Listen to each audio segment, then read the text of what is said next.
Happy Tuesday, everybody, and welcome into another edition of Extra Innings. He's Collyn Taylor. I'm Mike Uva. And Collyn, not a good weekend for South Carolina, dropping all three against Kentucky. And this comes just a week after dropping 2 of 3 in SEC play against Auburn. Just your overall thoughts of what we saw this past weekend against the Cats. Yeah, not a good weekend for South Carolina in really any aspect.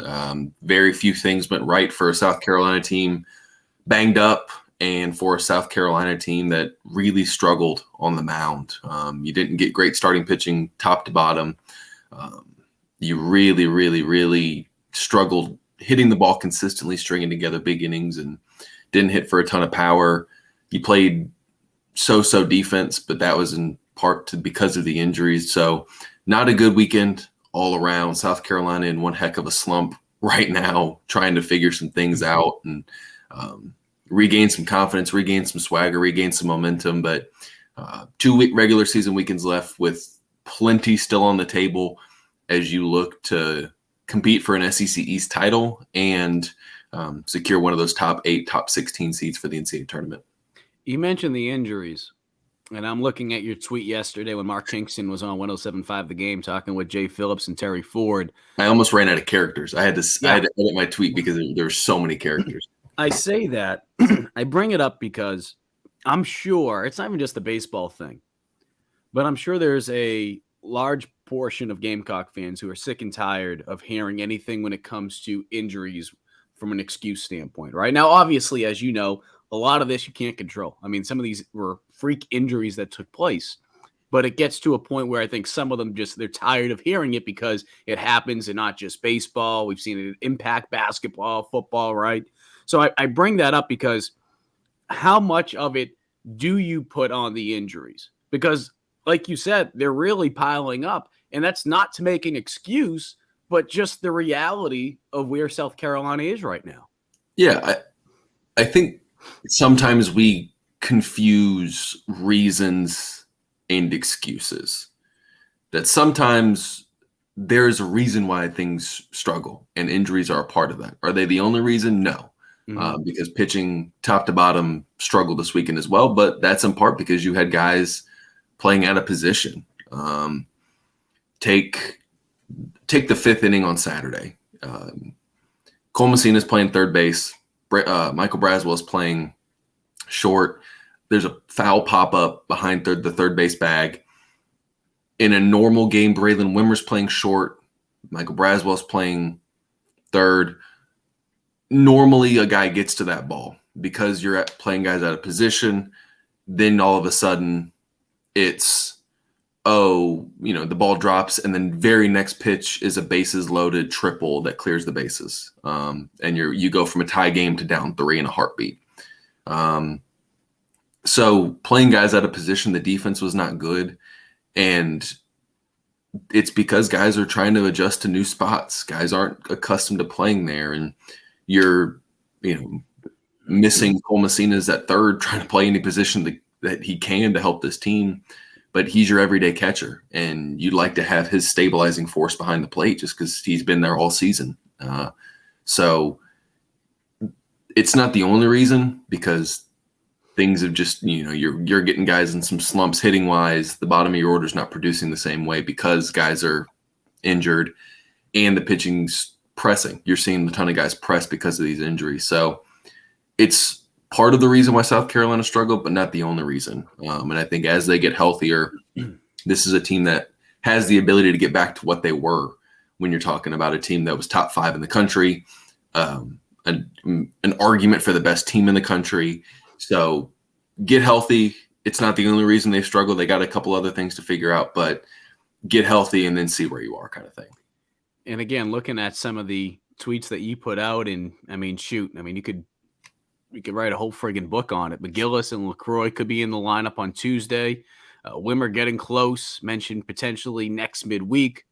Veach with the sore arm. We could keep going down the list here, but just to point out how deep that list is right now. What does South Carolina need to do in order to turn this around? I know you mentioned the pitching. I'm sure that's a part of it as well, you'd say? Oh, absolutely. And starting pitching, just for lack of a better term, has not been good the last two series. And South Carolina was able to compete and play really well against Vanderbilt, against LSU, and against Florida because they had early offense and good starting pitching. And when you don't have that, then all of a sudden you've struggled. I mean, starting pitching has I think an 8 or 9 ERA over the last 2 weeks in SEC play. That's just, your starters. So when you're playing from behind and pedaling uphill, more often than not, it puts a lot of pressure on the rest of your offense. It puts a lot of pressure on the bullpen, and guys are pressing. And so you really need to get your starting pitching in order. You need to get those guys pitching to the level and capability that you can, that they can pitch to. So that's the big thing pitching wise. And then it takes a lot of pressure off your bullpen. Guys don't feel like they have to go out there and be perfect more often than not. And so that's a huge thing. If you can shore up your starting pitching and getting guys giving you a chance to win and playing good defense behind them, you feel better about the pitching and how it sets up over the course of these next few weeks going into the postseason. Yeah, you just look at the last 6 SEC games, giving up 9 runs, 14 runs, 7 runs, 7 runs, even in that win against Auburn, 8-7, 9 runs, 8 runs. Just not what we've seen, at least from the first half. And I know it's not exactly a half because we only have 2 more SEC series to go. North Florida on Tuesday. Don't want to overlook them, but I'm going to overlook them a little bit. Let's look ahead now to this weekend against Arkansas, one of 2 final SEC series you have. Not only do you have to play the Hogs, who are one of the best teams in the country, ranked number 3 currently, you're number 6. So all things considered, you only drop down 3 spots. But you have to go to Arkansas, which, as we all know, not an easy place to win. No. Not ideal when you're talking about a team who has dropped 3 in a row in conference play. I know we can sit here and say, all right, you got to win at least 2 this weekend. What do you expect when they head out to Fayetteville?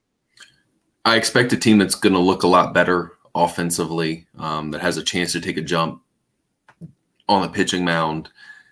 Arkansas is a team that is banged up like South Carolina, especially on the pitching staff. They're a very, very banged up pitching staff right now. And an offense that has shown flashes of being really good, but has been somewhat inconsistent, ranks, in kind of in the middle / bottom in most offensive categories.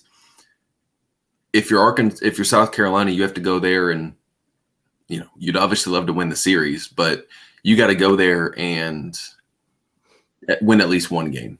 You can't keep this free for all from happening again. You got to continue to put the pedal to the metal. And this is a team that, oddly enough, has hit better on the road in SEC play than at home. They've pitched better at home, but they've hit better on the road. Part of that's competition, but if you're South Carolina, you got to find a way to get one. They haven't won at Arkansas they haven't won a series at Arkansas since 2012. You played there in 2014 and went 1-2. You played there twice in 2018, once in the regular season, once in the Super, and you went 2-4. And then you dropped 2 of 3 at home in 2021. So you won 3 straight series against Arkansas from 2010, 11, and 12. You're 3 really good South Carolina teams. But you haven't won at Arkansas since 2012. So tough place to play. And if you're South Carolina, you have to go in there expecting to win at least 1 and hope you can come back against Tennessee at home to end the regular season and really kind of put the final bow on what should be a hosting resume and potentially a top 8 seed resume. You want to feel old for a minute? I always feel old. Like my knees and my back and all of that feel old all the time. Well, that's not exactly what I meant, but I'm sorry to hear that. I'm sure they have some medication out there that your doctor could prescribe for you if you could just go over the counter and get stuff. Joey Pancake was a freshman during that season, 2012. Christian Walker was still on the team. Matt Price, guy named Michael Roth, was still on the roster. So the point being is it has been a long time since South Carolina has been able to achieve that feat. So, again, North Florida, Arkansas. Then the following week, you have Charlotte and Tennessee, which next week I'm sure we'll take a deeper look into that series. And look, Charlotte's a team that you lost to earlier in the year, and I know a lot of people are going to be like, "Well, that was up in Charlotte." That's just for whatever reason. Doesn't matter who South Carolina is playing up there at that park. They always find ways to lose. It feels like. That being said, let's just assume they beat North Florida and they beat Charlotte because that's a given. I'm sure you would say.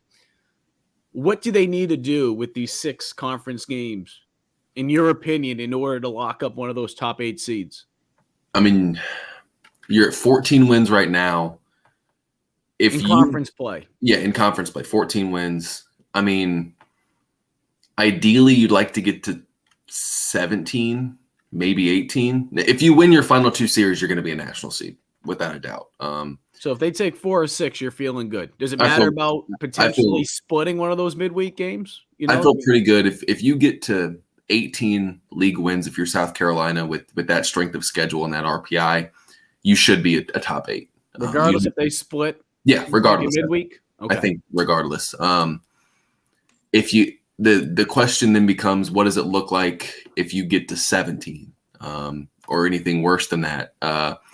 This is a team that should host regardless in the regional round, just based on how everything works. But the question then becomes, what does that look like if you get to 17 SEC wins? If you go 3-3 or worse over the course of your next 2 series, and then if you're South Carolina, get a quick exit in Hoover, that you get a little bit murkier there. But if you go 4-2 in your final 2 series and get to 18 and I guess it'd be 18-11 if I'm doing my math correct, you should have a top 8 resume, just based on the RPI and the strength of schedule. And that's the thing South Carolina has to eye. And if not, then you're starting to get into they can host, but what does that look like when you're having to go to somewhere else if you advance out of a regional?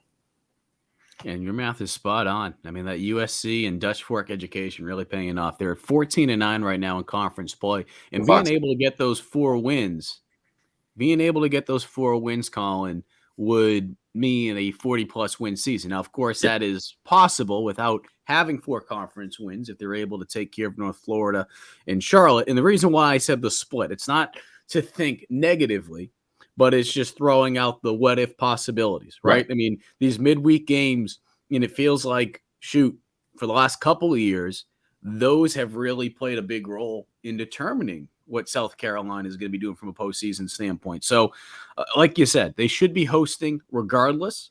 Now the question comes down to, what will their seeding be? I'll throw one more hypothetical at you. Because I think a lot of people, we saw it a couple of years ago. South Carolina, let's call it for what it is. They caught a break during the COVID season. They shouldn't have been hosting, but because of the circumstances and the rules of how they laid everything out that season, they were able to take advantage of hosting a regional, and that place was absolutely electric, despite the circumstances going on with the world. I bring that up because could you see any possibility where they're not hosting at all? I mean, they just go out there, lay an egg, drop those final 2 series and get swept. I don't think any of us are expecting to see that. The reason I bring that up is, could you see anything crazy happening these next couple of weeks? The wheels, I think, would have to really fall off for South Carolina to not host. And that would mean probably getting swept swept at Arkansas, losing the series to Tennessee, and then you finish 15-14, I want to say, in SEC play. And then you're starting to get into the situation of, will they not host? The RPI is going to be good enough to be in the mix, but you're probably going to be sweating going into Selection Monday. But if you handle business the way this team, when healthy, has handled business, you have to feel good about South Carolina's chances to host a regional and then see what happens with the top 8 seed. And especially if you can find a way to take 2 of 3 in Arkansas, because at home, as we know, South Carolina has been very, very good. 25-3 this season at home compared to going 9-8 on the road. That doesn't include the 2 neutral site games where they have gone 2-0, but 25-3 at home. Look, we've seen the impact at Founders Park. And I know it's crazy to say that because 2 of those 3 losses just took place just over a week ago.